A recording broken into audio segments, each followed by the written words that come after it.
about this topic doing the in sharing. I thought about this topic because people always ask, what is the difference between relating from the heart and relating from the mind? So here we are, having this like exploratory conversation today. And we invite you to also put in your questions. Like, you can ask anything. Oh, I have a question then. What are the ways out there that people mostly connect as, like, we just mentioned about connecting through the heart, but are there other ways to connect? okay. Interesting. Xuane, what do you think? Good first question. Yeah, when I was like having a bath before this, I was like memorizing those times when I have the experience of heart connection. And then it's like, I don't know what it means to relate, to really connect with the mind. So I couldn't give it a definition what is the difference, because in my experience is connection, the true connection is from the heart. Hmm. Yeah. What about you? Well, I see many people, they're trying to, like, especially nowadays, I think people relying more on apps to connect to each other or even to find dates. Mm, And there's a lot of focus on compatibility, like mm, how compatible people are so that they have similar topics to talk to. mm, But for some reason, I think this is very like into the mind thing and maybe compatibility on thoughts mm, or viewpoints or perspectives. But well, in my opinion, I don't think that will always necessarily translate into heart connection mm, or even chemistry. mm. What do you think? What do you think, Julia? I think you're very right there, in a sense that anything that is pre-dependent on conditions and pre-dependent on how you feel, all not necessarily comes from the heart. The heart is without condition, like to me. It's like, and it's conscious and aware. When I Yeah. talk about heart, it is different than feelings. Some people Yes. confuse like feelings for Yes. heart, right? Mm, And Yeah. and here I just want to bring us back to what Rosenberg said about the difference between feelings and heart and mind and all that. He said that thoughts are the product of the mind, and feelings are the product of the body. Mm, So feelings are not actually the products of the heart. mm, So what do you all think about it? Because for me, heart, just like the word love, is a kind of like a complex word that points to me more to consciousness and mm, the intent to really care, be compassionate, to really just like be that present being rather than to extract something from someone or Yeah. or or say that I will only talk to you if you are Mm, compatible to me, if you're on the same mm, wavelength with me and all that. So mm, what do you all think? mm, that's a very interesting, well put. I think when it comes to heart, many times it could be effortless. mm, And sometimes people don't even have to have many ideas in common or talk too much. mhm, I think when the connection is from the heart, it just happens. And I like that you put the idea, you made it clear that feelings is from the body. So like when we fall into infatuation, for example, it's very physical at the same time.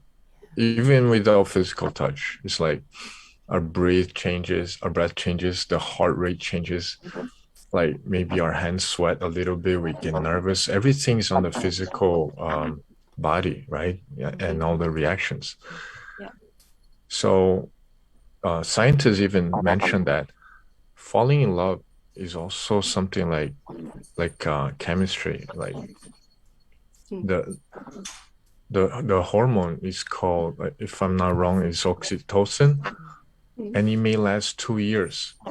So the thing is, you can be in love with a person for 2 years. So let's say someone gets married within that period, like within 1 year or 2 years. And then after that 2 years, there's this big disappointment. Like some women will say like things like, I don't believe I married this person. How could I not seen that? And maybe that's a hormone that just wore off. Oxytocin is not working anymore. And then you start to like open your eyes and realize, because you're not moved by that hormone anymore. Do you girls have any experience or something similar to that? Hell yeah. Hell yeah.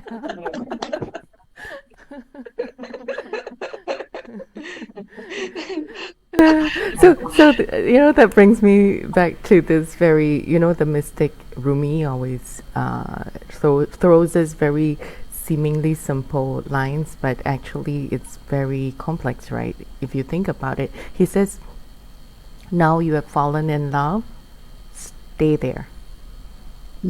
So this is his way of like inviting us towards like greater awareness and consciousness in the way that we relate. Like, so it begs us to really look at and examine what really is love, and what does stay there mean, and what does it entail. It is not romanticism as many people might want to pursue that line, but. Yes. So what does Xuane, how to stay in love? What do you think? How to stay there? I think that's the lifelong exploration for us all the time. For me, it is hard to separate hard relating from being present and connect within. For me, till now, it seems like it's inseparable. What do you think? What's your experience? For me, it's more like once there was this heart connection and the universe points, and you feel that unexplainable connection. And when Rumi talks about once you start loving or you're in love, and then once you find it, you stay there. For me, the meaning of that is more of a cultivation.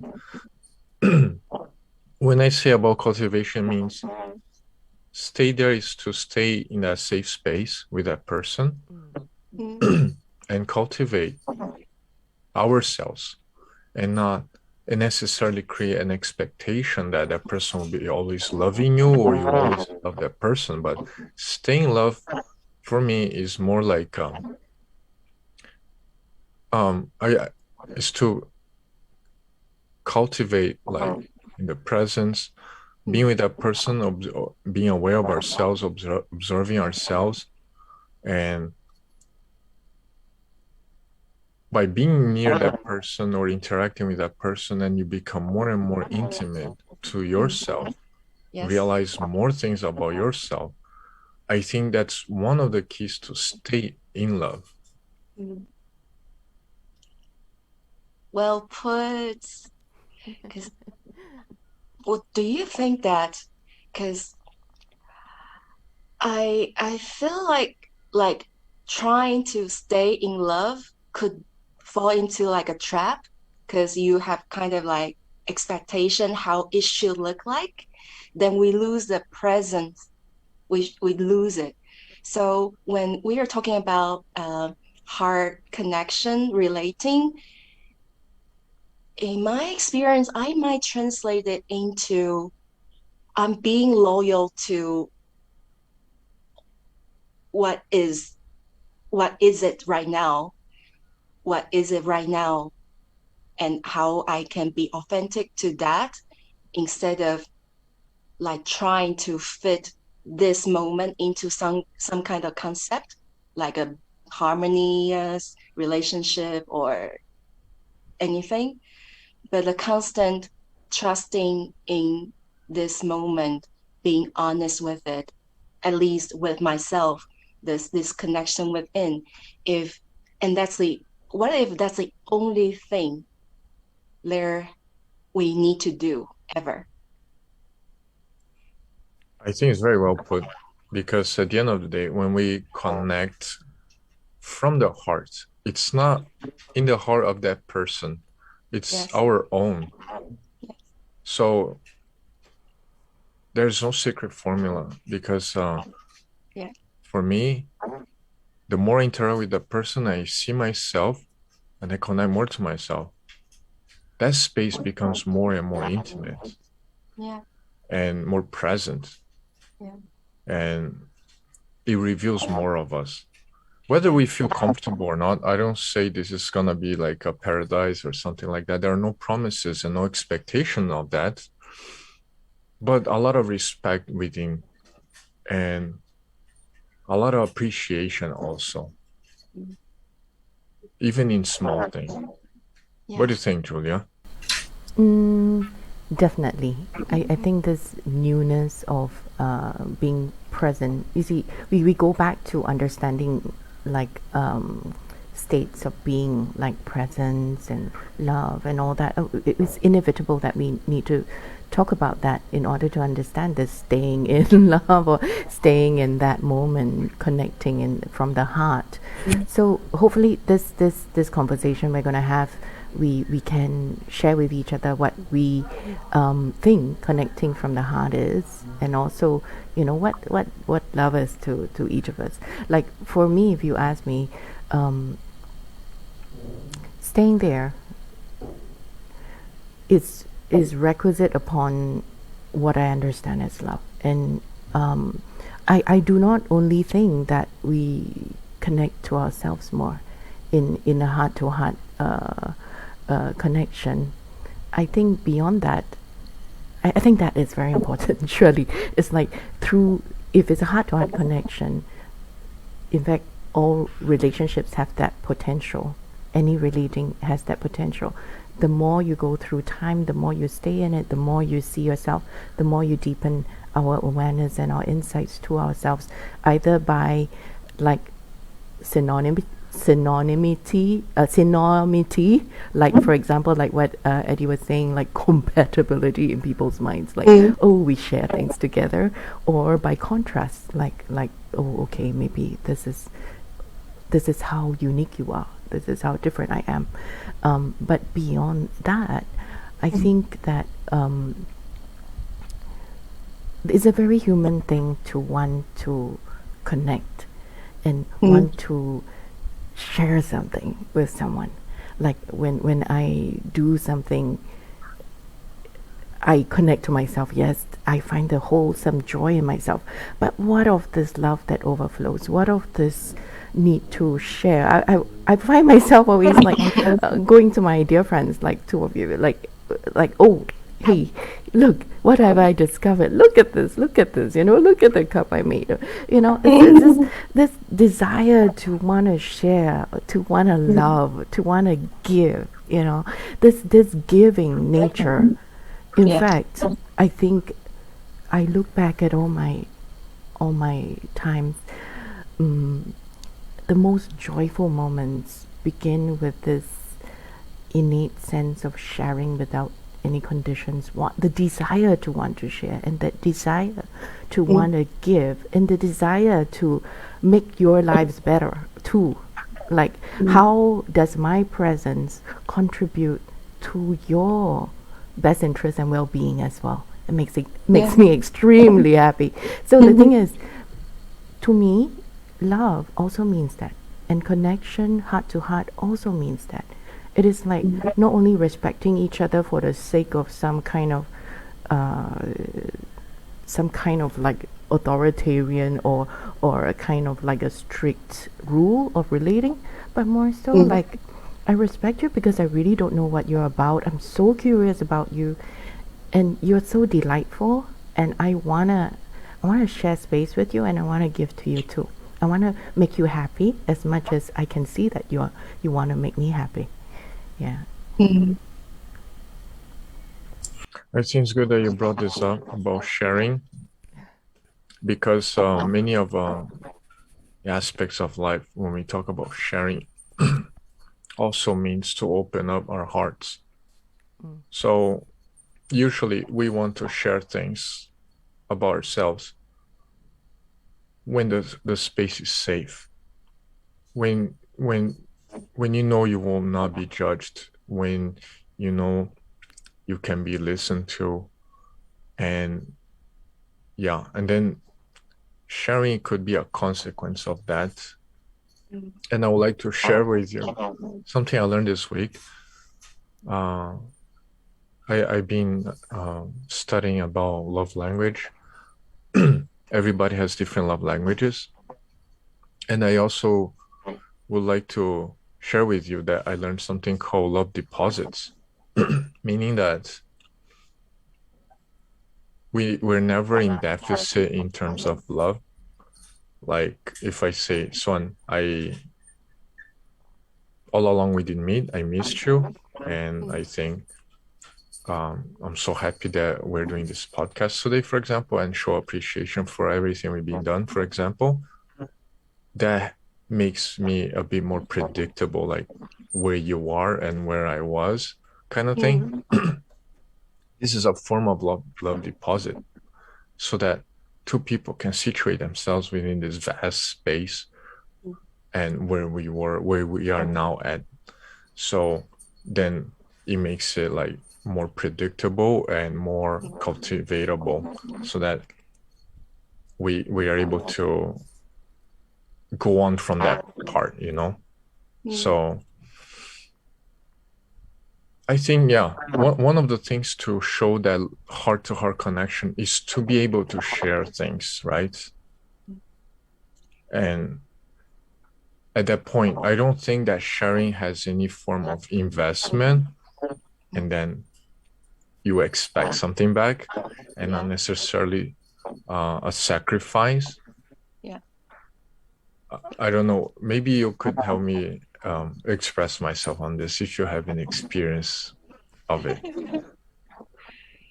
I think you guys like really summarized what I experienced in this like heart connections. Like that's it. I have an example.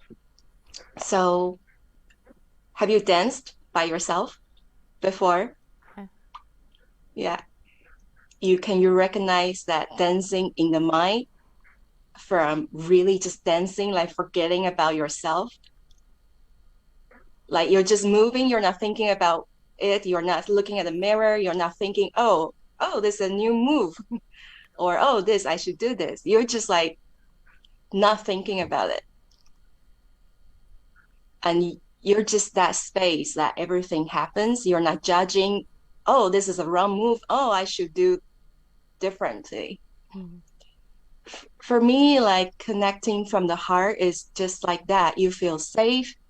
You're just less space, allowing everything to happen, and you're just like in the wonderment, like being present in that moment, not like trying to fit into some form. So, and what's that component? Say you need to feel safe in that moment. Like I have to feel safe, like trying to, then I can really relax and dance like the most silly person in the world. not being scared of judgment. That present, that simple present, and being that space, allowing everything, then that's safety for me. And my question is, can two people who cannot dance with themselves feeling safe, can they even dance together and find heart connection? Wow, that's a very interesting question. You know, when you asked me, when you asked us if I had danced before by myself, actually the feeling I had when I was in India, I was in Pune, I went to Osho's ashram, Yeah. and then I was doing that kind of ecstatic dance, like we're just dancing with ourselves and Yeah. so many people around, but you don't feel you're with them. Yeah. And then you don't feel embarrassed because you're just within, like dancing with yourself and allow your body to move naturally with Mm. unpredictable moves. So I realized that we were able to do that because we were present. And when we are present, we're not out there thinking about Yeah. what people might look at us as or expect something, because expectation is usually in the future. It's not in the present moment. So I think what you say is very pertinent. When people are unable to be present and dance with themselves, how could they ever connect to anything else if they cannot connect to themselves? So the proposal here is that maybe when both people are present, they are already in the same space without words, just, sublimely there. Yes. The reason why I don't say relationship or relating, because it could be many, many layers. But when I put it into like dancing, it seems very simple. Remember like those times, maybe we join some like somatic dance event where nobody talks and we're just fully present with our inner world. And then in my observation, like what I see with me and with other people, you can see that when one person is so authentic, like really present and being in that space with themselves, and then when two people come together, even though they might, dance very differently, but they would always find harmony in that difference, even though they are very, very different in movement and energy. But in that presence, like they're both content, very authentic in themselves. So they don't see anything outside of them is not a part of them. So you can witness this like harmony going on with these two people, even without talking. And the funny thing is, I saw that even those two people might start the dancing moves very differently. But more and more, when they dance together, you see something is happening, that this space, this energy, like making them into one. It is quite amazing to look at. So I use this example as relating. Can you? This is I so think you crazy get because it. when two people dance like that and they're not, maybe they could be complete strangers Yes. and they never met each other and Yeah. they're not talking and they're just dancing together, but dancing within. Yes. Do you realize that the more you become intimate with yourself and your movement and awareness of your body, you also feel intimate with that person too, right? Yes. Did you realize that? Goosebumps, man. And you can see like couples, they know each other for very long and they're doing this like number that they know. They're like dancing in the mind. Oh, this is how I dance with my boyfriend. This is how I dance with my girlfriend. We know the moves. But it could be beautiful. But I experienced that heart connection with strangers that we don't know each other. We don't even attract to each other in that way. But you just know the heart connection, we know because it's like so obvious. And it doesn't matter I like you or not, or I agree with you or not. It's just there when the heart connects within, you just become space. And there is no right or wrong or what shouldn't be there in that space. Exactly. And that's timeless. It's like you don't need to know that person for a long time to develop that connection, because there's no development on this, and not necessarily a space. It just happens that way. Yeah. So what happens when we fall in love with someone? How does that happen? Like, when you fall in love, do you think it's heart to heart, or what could be happening at that moment then? Sadly to say, there's a lot of projections going on usually. but then again, let me just not miss this moment where Xuane was describing this dancing. It just came to my mind that is why people say respect. Respect sounds really stiff, right? But actually, it's not stiff. It's really describing that kind of situation where we recognize the uniqueness of each other's spaces, and you notice each other, and you're dancing with the other person, but you're really like connected to yourself, but you're aware of that space, and you move aware of each other. I think that is the nature of respect. Is like, I don't want you to be different than you are, and me allowing myself to be seen, allowing myself to be me, and allowing myself to see you, and we take awareness of each other. I think that is the essence of that respect, and that essence of that heart to heart, in a sense that I see you, yeah, and I allow myself to be seen. Because if I cannot see myself, how can I see you?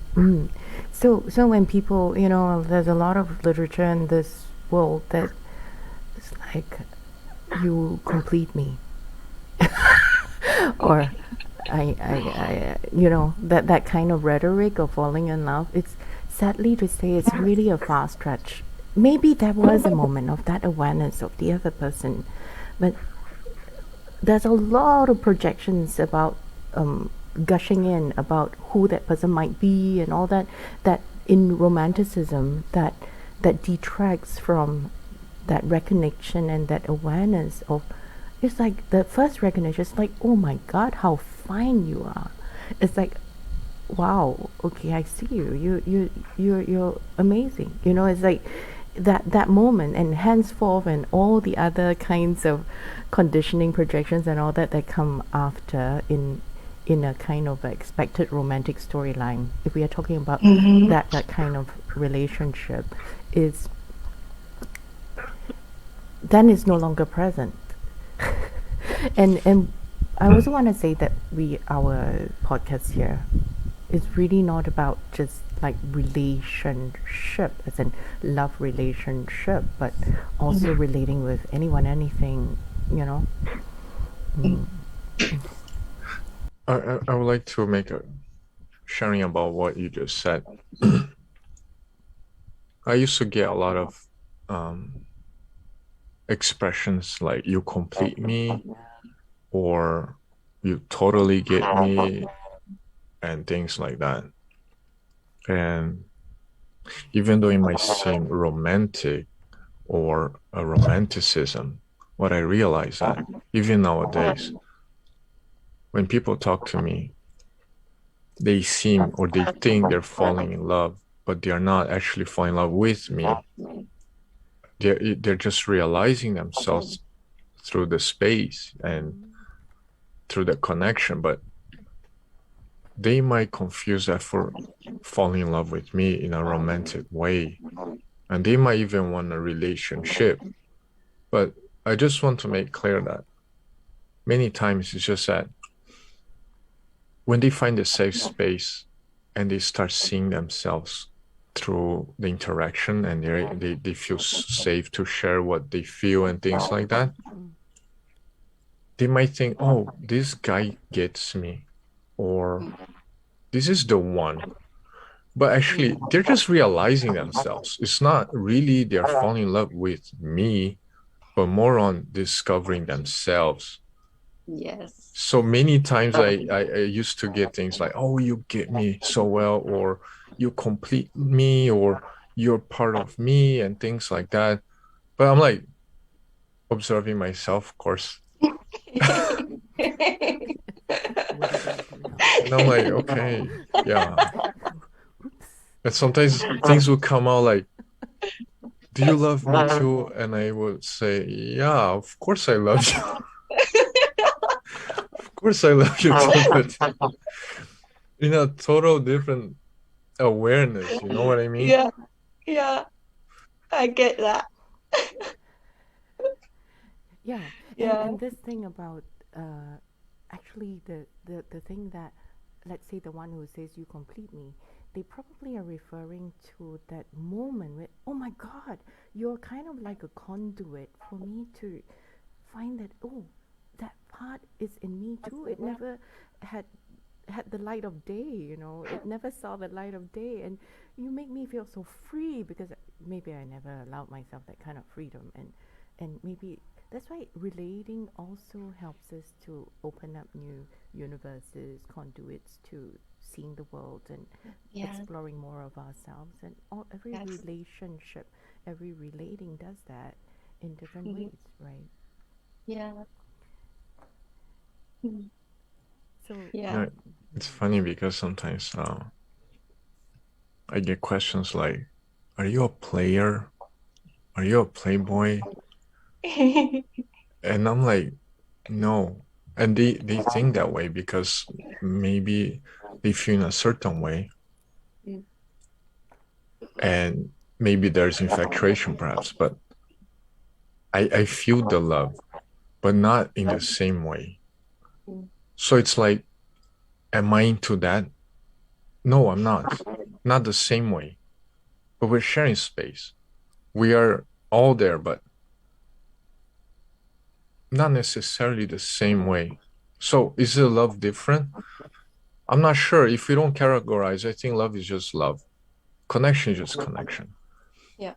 But the thing is, what are you gonna do with it? Are you gonna put this into a department? Is this like I'm gonna get this love and transform this like I need a partner. I'm gonna make a partner out of this.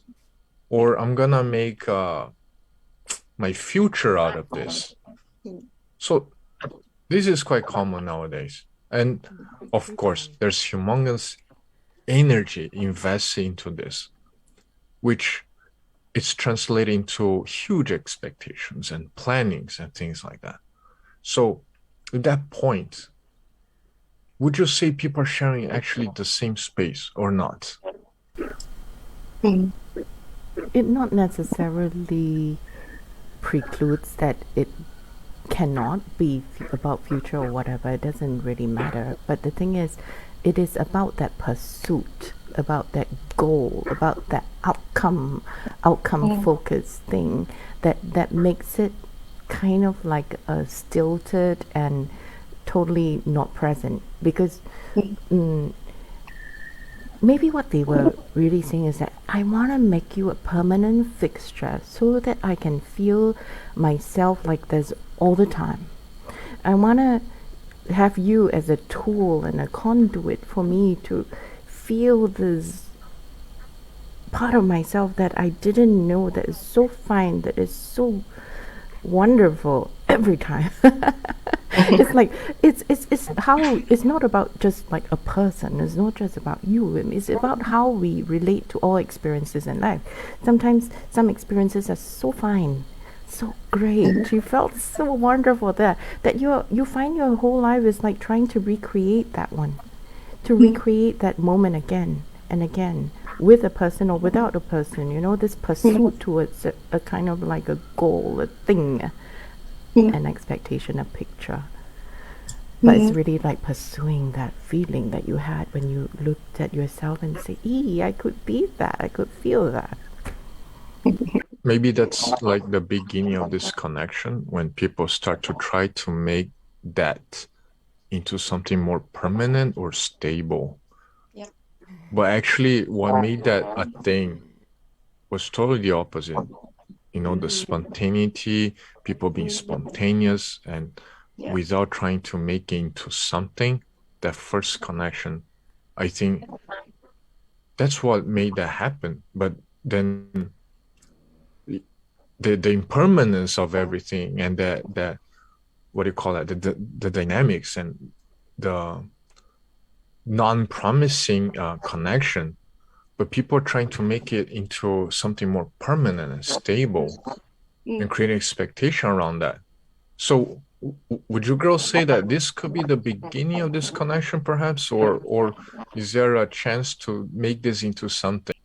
I think that's the invitation, inspiration for inviting us to see what we love about that person within, because that's what we love, but we don't know how to recognize as like integral experience.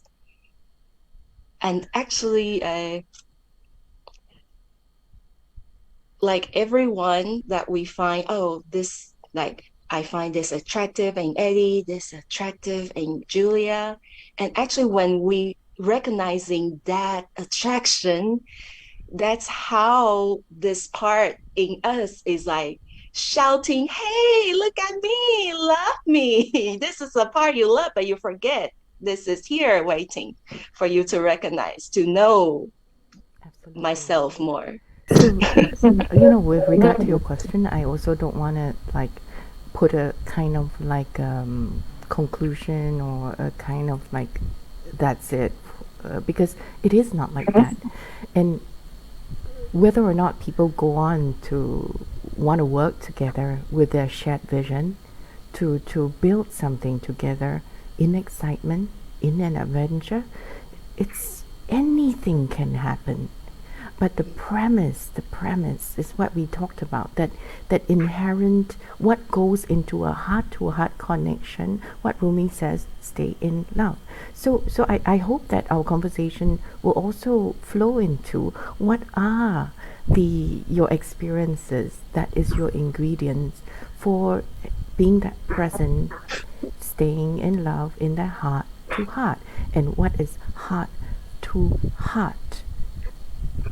If not feelings of the body, thoughts of the mind, then what is this? And you all have already gone on to unpack to say that, that heart to heart, the premise of it is really that awareness of each other in your own spaces, respecting that uniqueness that is there.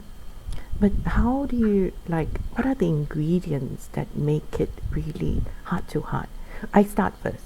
I would say I would vote for everybody is working the ruins of perfection. There is no plan A, because we are just like kind of atoms that's let loose into this universe, and then we're hitting each other all the time, going this way and that, and all kinds of possibilities. So I would say plan A is a vision, maybe, and it's always like kind of like changing and all that. And if we drop this concept of plan A or even plan B, life is really like being present is really about not grasping that, but working what is here. Okay, and the implications to me are that I'm so imperfect. I know that, it's like I can talk about concepts right now with you,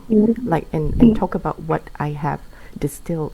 The next moment I can go and like be utterly triggered and be like a lump of a puddle the next moment maybe, and see myself through that trigger. But the thing is, it doesn't mean that then that connection is lost. It's like being heart to heart is really always offering the opportunity to be here, to be new, and it's two parts to it. We can look at ourselves, the giver, and we can say that, okay, I know what I want to expect from out there, to see whether this connection is a space I want to stay in. But then there's this part of me also as a giver that I think in Rosenberg's term, he says giraffe ears. If we are giraffe, he says giraffe versus jackal. Giraffe is the really compassionate, loving, really loving, not like romantic love, but someone who really wants to find that heart-to-heart connection, versus jackal, which is someone who is always criticizing, coercing, demanding of something because he has a plan A and a plan B or a C in mind, right? So how do we stay? I think the two parts is not only do what we want to see, but how we stay new is how we be present and listen out with giraffe ears. That means even if your message to me comes like demanding, but I'm able to hear you and see you with the eyes of compassion and see Yes. what's happening. And maybe I don't know exactly, but I just want to like understand that we are all in kind of like a human condition, not like we are in the pit, but we are in a journey. And this journey is messy and exciting. It's all the time presenting to us new things for us to apply our aliveness to. So, yeah. Okay, I talked too long.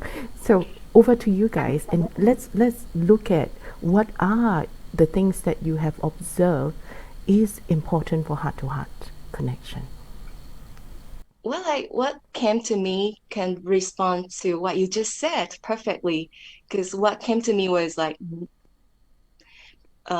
being out of the linear experience. I have a great example to respond to what Julia just said, and it happened between Julia and me. It was like one messy night many, many, many, many years ago. I even forgot what that was about. So that night, Julia and I both individually had some very not very comfortable experience in relationship, and we were like both like we felt like very emotional, and I think we were both crying, and we can relate, but we were very different. Like Julia wanting to talk about it and wanting to find comfort from this understanding friend, but this understanding friend was not in that space. Like I was like, don't talk to me, I'm in my shit, I don't want to talk, and I'm not really listening because I'm in my story, I'm stuck. And then and then Julia couldn't find that space because I was like in my own shit, and I wasn't ready for her. And she was like yelling at me, "You're such a horrible friend." And you know what? I it just came to me earlier, this memory. And when I thought about it, I just burst laughing. Because that in that moment, that was our heart connection. We are so safe with each other. We both know we're compassionate with our own feelings, what we're going through, being aware of what am I doing, and being aware of the other person, even though I don't like you right now, but it's that safe understanding space that this could happen. Because even when I heard she calling me a worst friend, I yeah, I I I hear myself, I'm not capable of doing that, and I feel sorry, but I don't even say sorry. And she knows that because it's like we're all in that space of allowing each other to be. No, there's no, oh, I have to say sorry now or I have to do anything. Is you just know the space container is there, no matter how messy it looks like.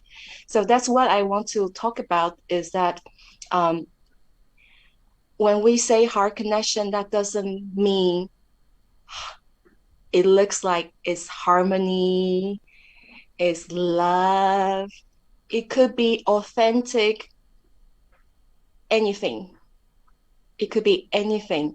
And it could be even be a breakup like I experienced in my past, that I feel I experienced intense, obvious heart connection and love when I was saying goodbye to a person in a relationship.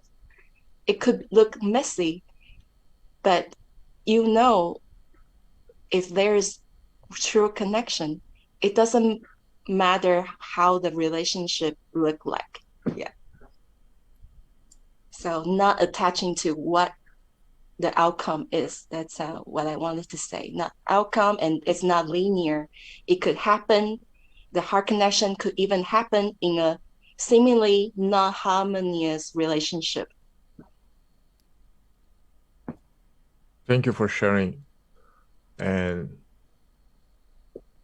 sometimes I get things like in my experience, like when something happens or maybe a conflict, people come to me and say like, oh, I messed up everything, right? Or there's no turning back, for example. So what I realized that within that phrase, there is a structure that was built. And they go like, I spoiled everything, right? So meaning that there was an expectation and there was a building upon that, like a structural relationship. But what you just described is quite interesting because as long as there's mutual respect and we allow ourselves to be, even though we are in like a terrible mood or situation and we are aware of it, but you feel so safe that you are allowing yourself to be like that, even with other people, but you still know that that space is safe. And then you won't come out saying things like, I messed up, right? I spoiled everything between us. There's no such thing, to be honest. If Yes. there's such connection, you know? Yes. So I had relationships that got broken when I thought there was a connection, and there was, but every time that has to turn into something else, something more solid, something more concrete. I'm like thinking, hey, I thought we had something like cool here and something like a connection, but why are you trying to destroy it? And at that time, I'm trying to manage and observe, uh, being aware of myself and how much expectation I could be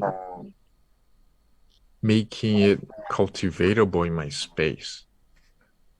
So this is the part where I used to struggle a lot, like between being aware of myself and connected with myself, connect to people and the universe, and how much out there this expectation that might have been cultivatable grow out there. So this is one of the things. So what I've been exercising more nowadays is to inform better, inform in a timely manner, and being more predictable.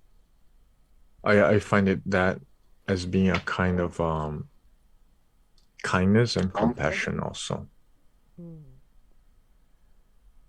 So before I used to let things just flow. It's not that I don't let it flow anymore, but when people create expectation regarding me or they're relating, I find it more considerate and more respectful when I make it more and more predictable. Predictable means just telling me, share with people what's alive in me at that moment, rather than allowing them to create expectation. Of course, I cannot control what people will expect. It's impossible. Oh, But perfect. just for the fact of being present and being able to communicate my moments with people and share that, I think that creates a safer space, you know, a more sober and grounded space. Yeah, that's my sharing. Excellent point. Yeah. I also want to talk about like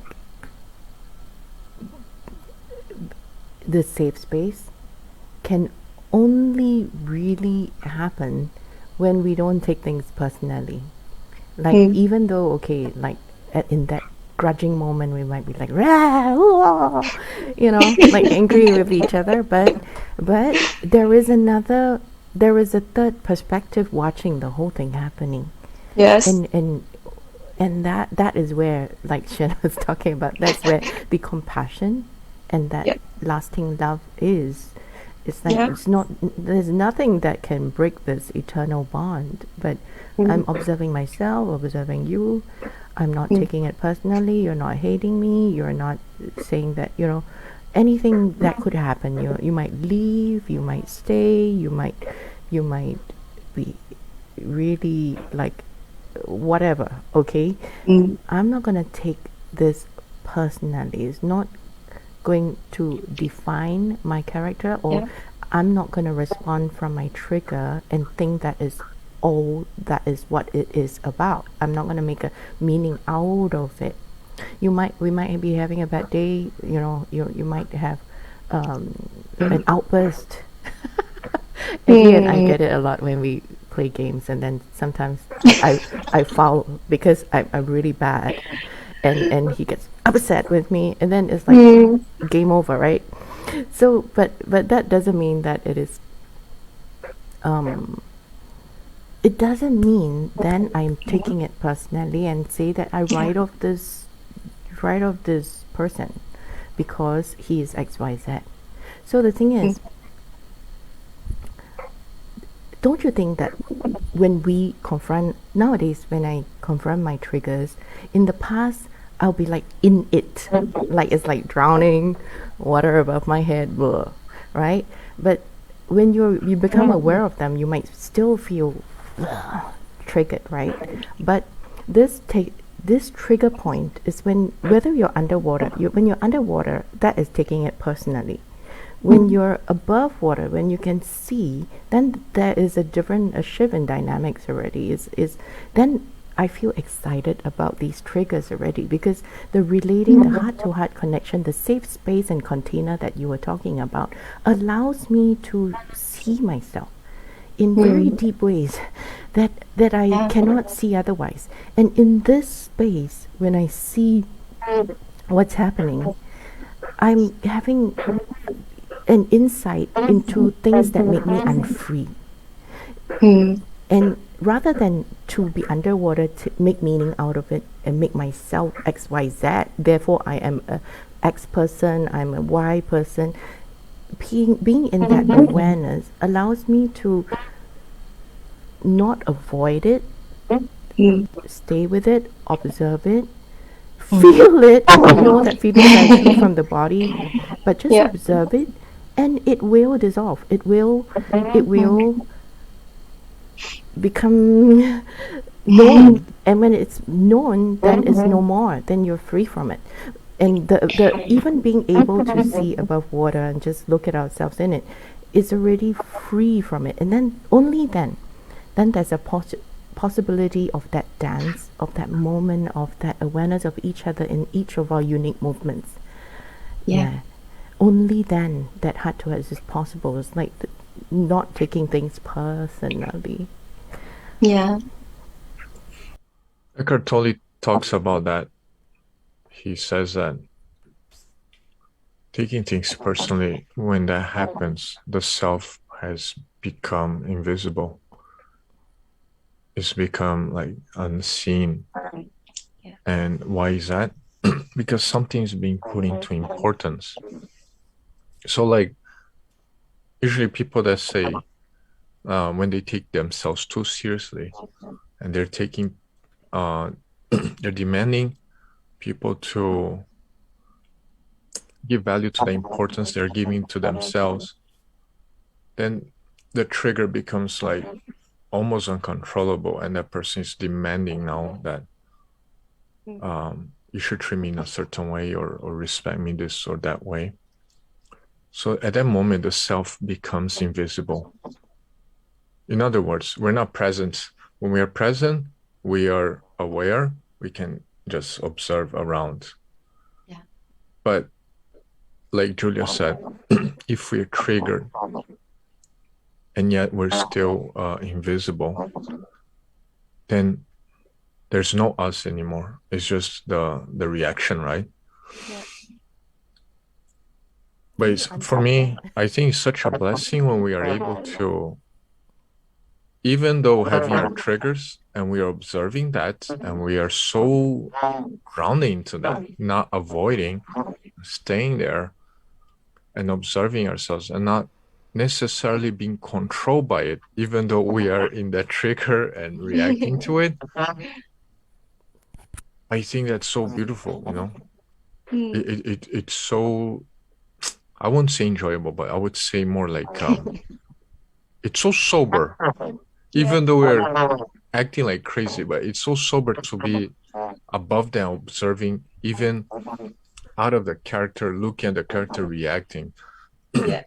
And I think the ability to have that, I'm so sorry I used the word ability because I don't think that's an ability, but when we see that,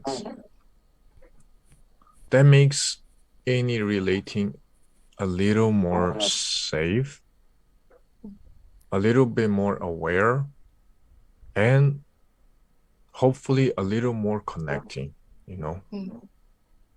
That means the timing of this connection becomes shorter. That's what I observed. Not a circuitous road to meeting. Like it's exactly like what Xuane was talking about, that container, right?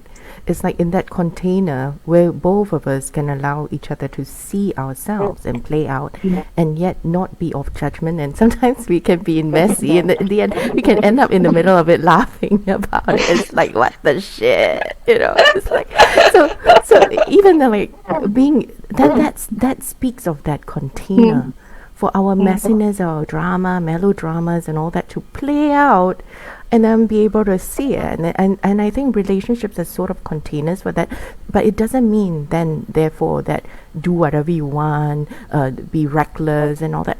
Definitely not, because that space needs to be cultivated all the time. But when things happen, having that loving space to let it happen is for that growth. I mean, if I do it and do it again, and then the melodrama goes on and on and on and on and on, then it becomes a kind of flagrant behavior. It becomes unconscious, and it becomes really a drag. It can be really heavy making, and it will feel entrapped. And I think that's when a lot of people like break up or split up or get divorced or whatever, because the container is no longer there, not only for the playing out, it becomes willfulness and bad behavior if prolonged, right? But I mean, okay, again, no conditions, no exact way how that looks, but yeah. What you just shared. Yeah, go ahead. Sorry. What you just shared, you guys just shared. It's like I see there's no conditioning, but I see the elements of this heart connection is gentleness, because without the gentleness you cannot be space. There's no allowing of my experience and allowing you to experience what you experience and respect that is true in your experience. And also this courage. I don't mean like, yeah, let's do it, that kind of courage. I mean this courage of, when you're under the water, identifying things, personal, making things personal, you're in the drama, and you're willing to come above. And that takes a lot of courage. That's willingness, that's courage to let go, to see what is not familiar, to like willing just to let go now and see what's above the water, even though you might sink in for a bit, but there's that space and you can just like drop and then be present now.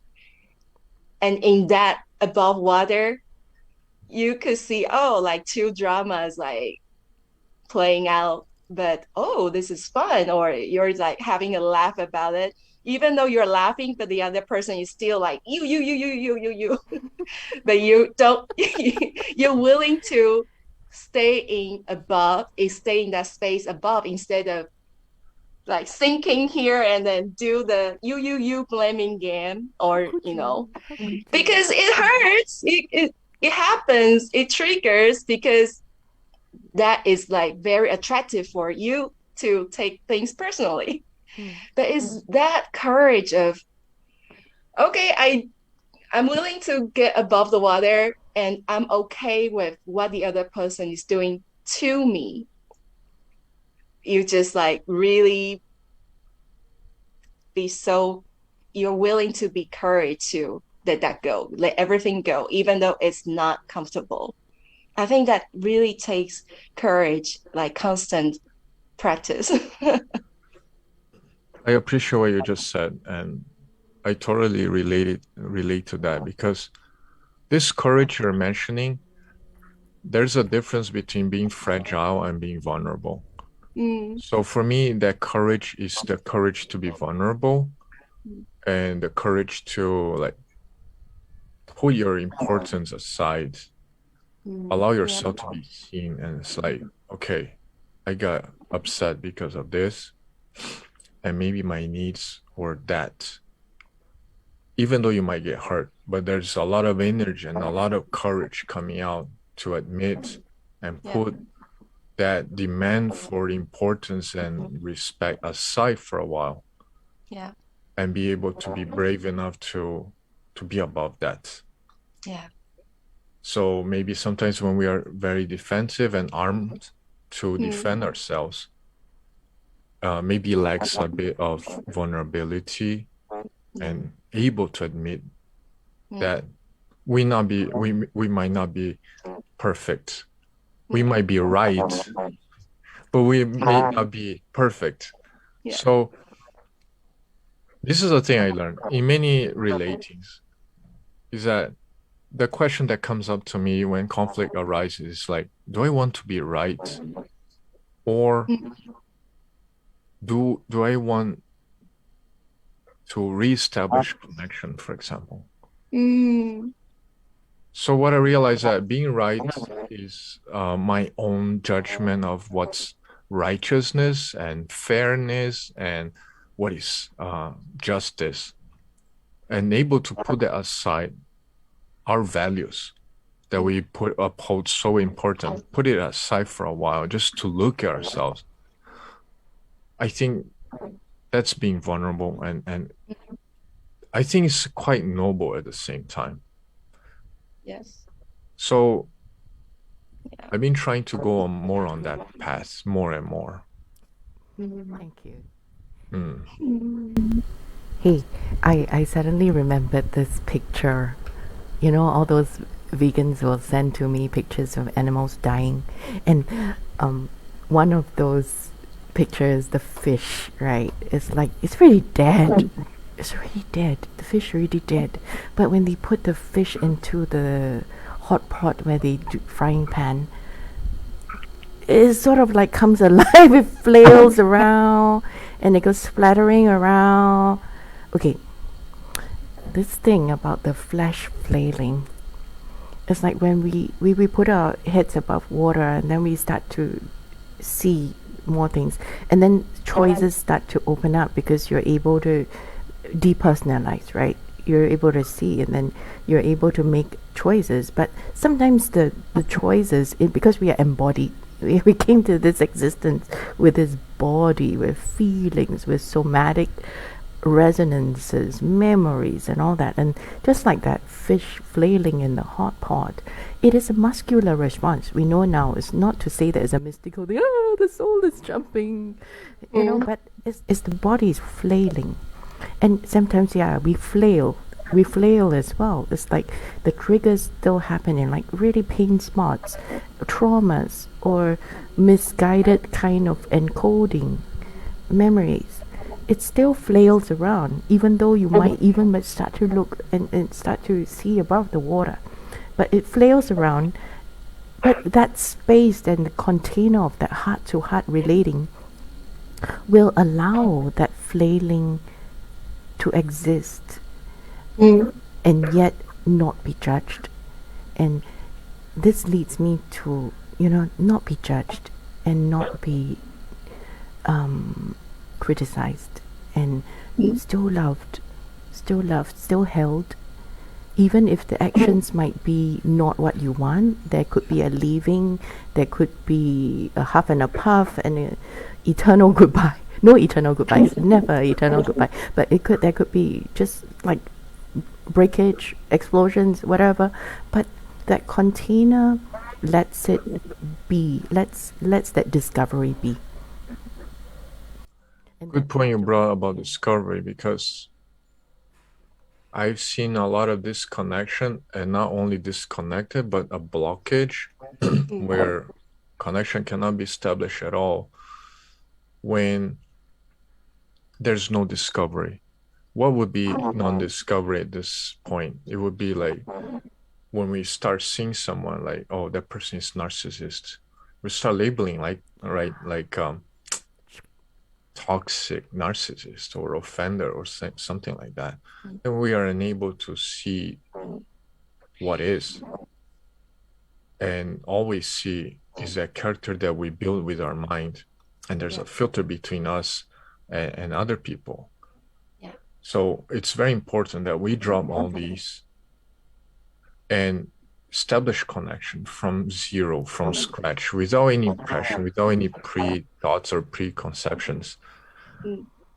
That's very important, because we are also always changing. We're always inconstant, and we are observing ourselves, and our moments are all different all the time. So that happens to other people too. So in order to drop all this, we be compassionate to ourselves first, and allow ourselves to be present and aware of ourselves, and give space and room for the other person to approach or be in that space safely. Yes.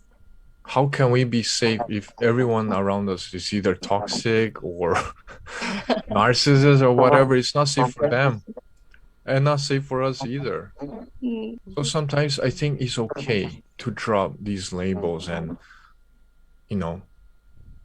just be aware. Empty from all these knowledges, for example. All these, like, just very quickly, all these labels that you're talking about, let's just look at it like why they exist in the first place. When we label things, it's not necessary. We needn't label. Sometimes, like, it's part of that seeing where we are, recognizing. But fleeting recognition and perceptions needn't be concretized into a label. A label is there when people say, hey, you're so toxic, this person, I'm leaving him, he's toxic.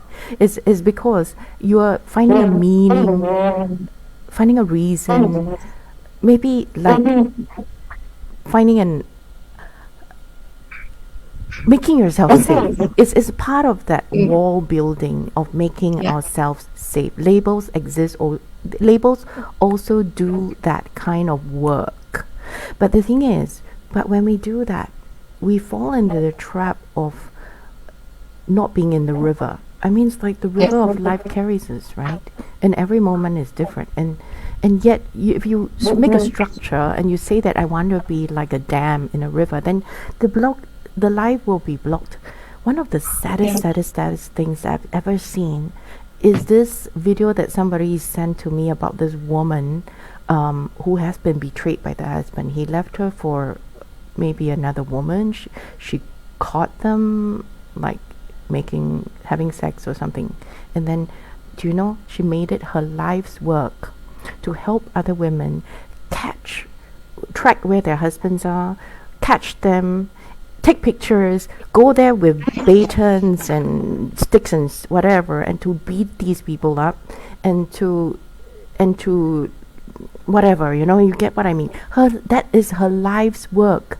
And one thing that struck me when I watched that video is her vehemence when she spoke. It's like, this is a very cause, and you can see her face was scrunched up, and even though that pain is like years ago, she had it when she was 20 over years old, and now she's 40 over years old on a crusade, face scrunched up, body agitated, as if that is maybe her aliveness is a kind of warrior-like spirit, but she channeled it towards this bitterness. Then I thought, like, oh man, it's so bitter. It's so sad, it's just so sad. Why do you label something and you make your whole life about that meaning?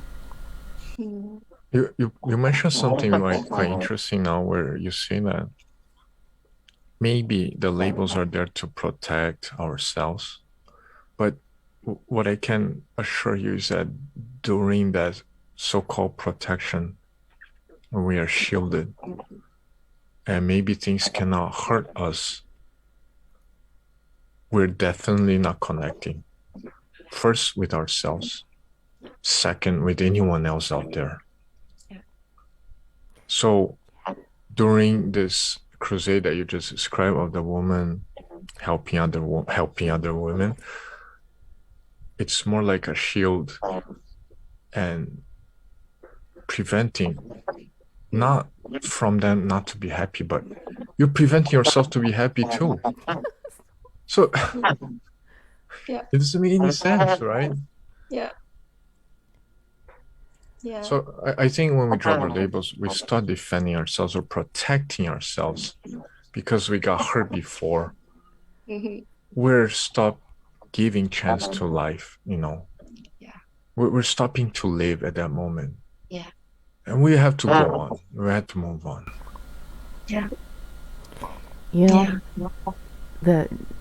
Xuane, you want to say something? You go first. Oh, how do you know? Heart connection.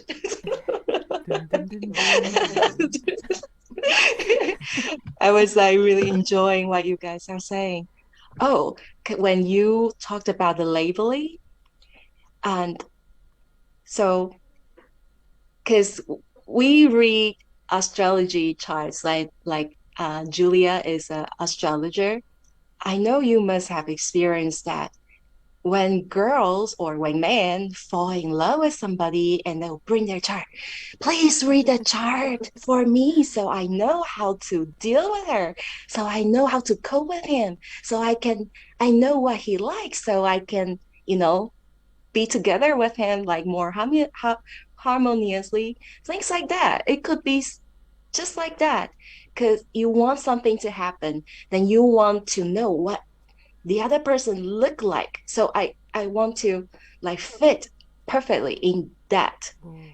It could happen that way, because when we no longer see connection as alive, then it could be put in some box with labels, with, oh, he's like this, she's like this. Yeah, she likes this. This is his love language, so I must do this and that. Then you shrink the possibilities, the experience is not life. It's such a shame, just like what Eddie said, that it's a blockage blocking you from truly experience that with the other person, that what is that alive, fresh, present heart connection. It can only happen in present, not the head. And that blockage is not only from the possibilities and the potential of celebrating you and me, but you're also blocking the potential of even your own expansion and growth, because in that very moment you label another person toxic. You really think that the other person is that toxicity, is that meaning making? Hell no. The toxicity is your own. You're actually seeing whatever you hate, whatever it's speaking more of you than the other one. And to me, that's an opportunity really lost. When you do that, you lose the opportunity to see yourself. In what way? Why am I like so angered about something? It's an opportunity for you to see yourself, your likes, your dislikes, what makes you alive, what you really love, what makes you really dance, and what you like, what you don't. You know, chocolate or strawberry. Oh, yeah, okay, life is informing you. And when we are not open to that, and we that opportunity loss is our opportunity. Can you imagine I block it? Like, why did I leave her? Because she's toxic. And she's really toxic for my life. And then when I leave, I will forever hold that story. I'll never like step beyond that to look at myself. And in what ways can I make myself open up that life force again and let myself be truly happy? Yeah. Like the title of today's session, we mentioned about heart-to-heart connection. That too reveals a lot of what we are. When we start seeing people as toxic, let's say we had a bad relationship that ended, if we don't let it go and release that, we might keep looking at other people as toxic or narcissists or whatever. Actually, that poison is within us. It's not out there in everyone. It's just within us. And that's what we're seeing when we look at other people. But actually, other people, they're none of that. But that's our reality because that's what we're connecting within ourselves. Yeah. And if it's behaviors you don't like, then that event is informing you that you don't like it. Just move on, flow on. But if you make it about that toxicity, or let's say my favorite thing is the narcissist discourse, because when we say narcissist, who are you? You victim, you know. So who are you? You be the sad one. You be the victim. You be the one who is like always Traumatized. Yeah, the poor thing. And come on, then I would love to ask these people with these stories. It's like, all right, you see it. What do you think now about yourself?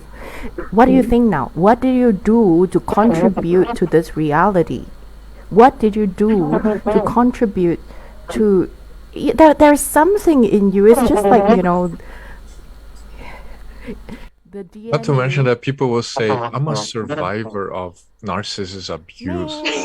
And then that turns out to be heroic. But then you ask that person, are you really happy? You know?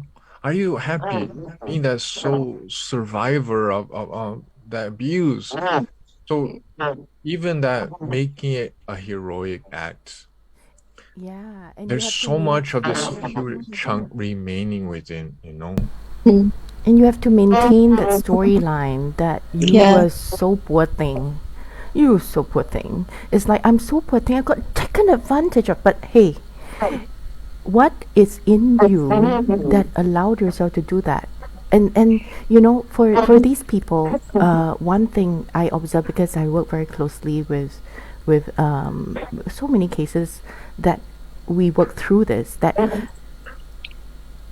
story prevents them from that open nature to receive life again. And in between them and life, there will always be a kind of script like, because the people who are in so-called narcissist lives are usually givers, people who want to engage with life by pleasing others. Maybe the over extreme side is when they want approval, they want appreciation, all too much. But the thing is, they don't know yet how to seek it from themselves or in more healthy resource ways. But the thing is that what happens is that they will persist in that storyline without looking ever at the potential of them learning to be more well-resourced, because they have to uphold the story that I was taken advantage of. I just want to, like, because of our time and things like that, I just would like to make it a little bit clear on this, that these are fruit of relationships that were born within expectations. And when our needs were not met in these relationships, and we become unsatisfied or unhappy or unfulfilled, we might start labeling that way. Yeah. So should all relating not have a purpose? I think when we are aware of ourselves, we don't need to find a purpose in any relating. When we are connecting to our heart, every other connection is heart to heart naturally, not by demand, not by expectation. So I don't think that's a solution, because there's not even an issue. But if we're all just present and aware of ourselves, how could other relatings with other people not be as such, in a present manner, full of awareness and mindful?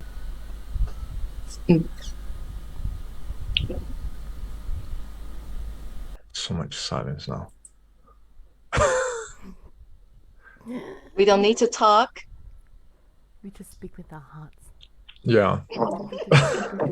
And I feel safe and comfortable even you guys just don't talk.